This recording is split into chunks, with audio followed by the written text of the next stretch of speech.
отбасының тірегеді.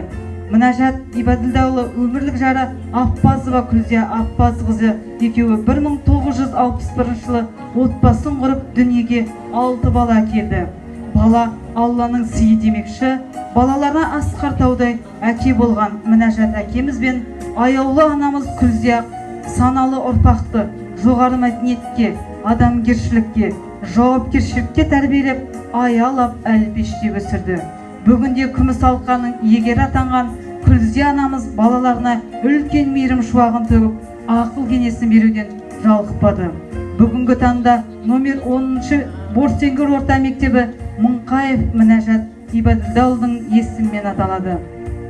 Өмірлерінің қуанышына айналған тұңғыш ұлы Нығмет полиция полковнигі қазіргі таңда еңбек демалыста. Қызы Ботагөз әкесінің ізбасары, мұғалім болып номер 10-шы мектепте сабақ береді. Сандуғашы Қазэнергоцентрда жұмыс істеді. Азамат Халық банкінде операциялық бөлімінің басшысы. Ұлдың кішісі Саламат Қарағанды қаласында Қазтройсалда шебер. Үйдің сүт кенжесі Ғазиза Қазақ Телекомда жұмыс атқаруда. Қазіргі таңда Мінәжат ағамыз бен Күлзия анамыздың тараған 16 немере, 2 шөбере өсіп келе жатыр. Мінәжат Ибаділдаұлы 2008 жылдың 29 шілдесінде дүниеден озды. Мінәжат ағаның өмірі кейінгілерге үлгі болатындай